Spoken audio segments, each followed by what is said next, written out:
अरुण गोविल को यहाँ से प्रत्याशी बनाया गया है। राम, आज जब मुझे देखते हैं, आप भी देखते हैं, आप भी कहते हैं जय श्री राम, जय श्री राम। पूरे देश की निगाह है और ये सवाल उठेगा कि राम को राम के घर से खड़ा किया गया तो कितने वोट मिले, कितने मार्जिन से जीते आप और कितनी रिकॉर्ड जीत हासिल हुई। अगर ये काम हुआ तो जवाब देना होगा हम सबको।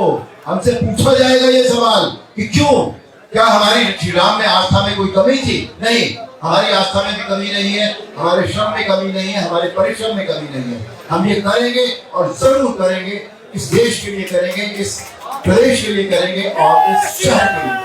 जय श्री राम, भारत माता की जय, वंदे मातरम। राम की तस्वीर लेकर प्रचार कर रहे अरुण गोविल, आखिरकार चुनाव आयोग कब लेगा एक्शन?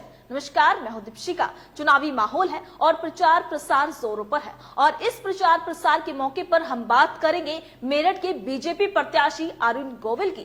अरुण गोविल एक बारे में आप जानते ही हैं, उनको भगवान राम के रूप में आपने देखा है। रामानंद सागर का जो रामायण सीरियल था उसमें उनको राम का किरदार दिया गया था। कांग्रेस के लिए उन्होंने एक जमाने में कैंपेन किया था। उनको कई साल लग गए ये मन बनाने में कि उनको बीजेपी के लिए चुनाव लड़ना चाहिए, तो फिर उन्होंने नॉमिनेशन फाइल किया। नॉमिनेशन फाइल करते वक्त उन्होंने ये भी कहा कि मैं मेरठ का ही रहने वाला हूं और मेरठ की जनता से जो मुझे प्यार मिलेगा वो ऐसा लगेगा जैसे मैं अपने घर आ गया हूं। ये बातें अरुण गोविल ने कही। ये सब बात तो ठीक है, हर कोई कैंडिडेट ऐसी बात कहता है, लेकिन भगवान की जो उनकी छवि है उसका इस तरीके से वो राजनीति इस्तेमाल कर रहे हैं, ये आप भी देखिए। तो देखिए, तस्वीर आपके सामने है जिसमें अरुण गोविल श्री राम जी की तस्वीर हाथ में लेकर साथ में चल रहे हैं। तो राम जी की छवि का क्या अरुण गोविल इस्तेमाल नहीं कर रहे हैं? ये बात हम इसलिए कह रहे हैं क्योंकि एक ये बड़ा विवाद बन चुका है। और विवाद इसलिए क्योंकि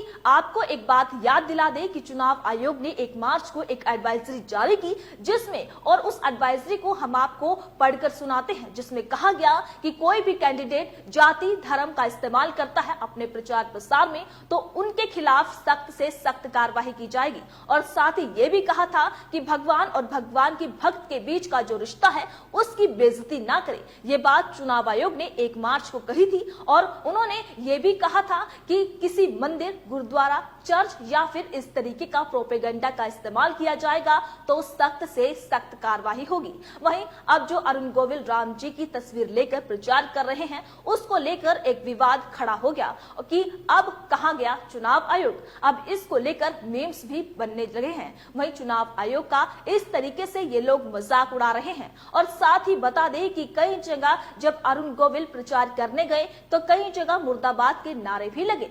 कुछ तस्वीरें हैं, कुछ ट्विटर हैंडल ने इनको शेयर किया सोशल मीडिया पर और अरुण गोविल और श्री राम जी एक तरह से मजाक बनते दिख रहे हैं। वे देख रहे हैं कि भगवान राम का किरदार आपने बहुत पहले निभाया था, लेकिन चुनाव लड़ते वक्त आपको श्री राम की तस्वीर की क्या जरूरत पड़ गई? क्या कर रहा है हमारा चुनाव आयोग? क्या उसको ये नहीं दिख रहा है? क्या धर्म का इस्तेमाल अरुण गोविल कर रहे हैं? अरुण गोविल ने राम का किरदार निभाया था तो क्या उनको लाइसेंस मिल गया है कि सर आप तो राम हैं, आप कैसे मर्जी भगवान की फोटो का इस्तेमाल कर सकते हैं?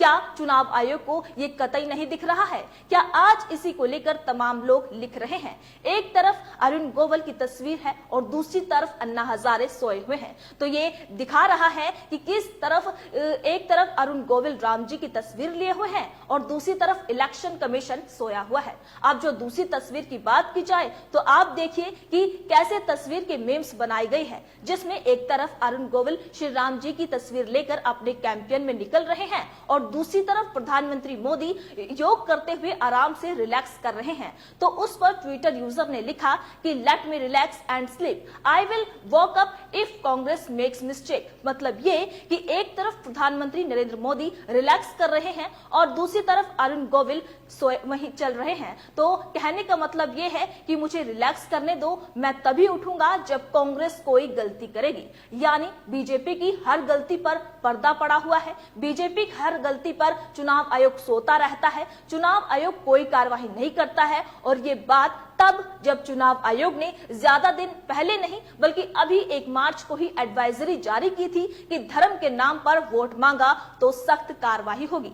आज अरुण गोविल फायदा उठा रहे हैं। श्री राम का किरदार उन्होंने निभाया था, उसको लेकर तो उनको लाइसेंस मिल गया कि अब वो राम के नाम पर प्रचार करें। ये लोकतंत्र में किस तरीके की लड़ाई है? धर्म के नाम पर वोट मांगे जा रहे हैं, राम के नाम पर वोट मांगे जा रहे हैं। क्या किसी को ये दिख नहीं रहा? अरुण गोविल से हम सवाल करते हैं कि आपको किसने इजाजत दी आप श्री राम की तस्वीर लेकर प्रचार करें? बड़ा सवाल ये कि ऐसे किरदारों को मोदी जी ने इसलिए चुना चुनाव लड़ने के लिए ताकि उनके ऊपर लांछन ना लगे, लेकिन साथ में उनका एजेंडा भी पूरा हो जाए। ये गौर करने वाली बात है। और साथ ही बता दें कि कई जगह जब अरुण गोविल प्रचार करने गए तो कई जगह मुर्दाबाद के नारे भी लगे, लेकिन सवाल तो उठेगा ही, एक लोकतंत्र देश में वहां पर श्री राम की तस्वीर लेकर प्रचार करेंगे, किसने हक दिया आपको? और भी बहुत सारे किरदार हैं और मोदी जी ने चुन चुन कर इन किरदारों को मैदान में उतारा है। और बात करें कंगना की, जो मंडी सीट से बीजेपी की तरफ से चुनाव लड़ रही हैं,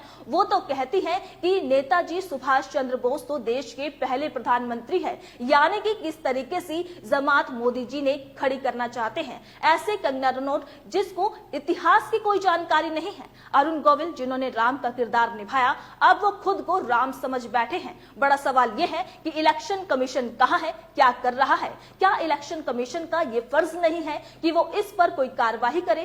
खैर, आपकी क्या राय है इस खबर को लेकर? अपनी राय कमेंट बॉक्स में लिखकर हमें जरूर बताइएगा। इसी तरीके से देश और दुनिया से जुड़ी हर छोटी से बड़ी अपडेट के लिए FBN यानी फ्रंटलाइन ब्रेकिंग न्यूज के साथ बने रहिएगा।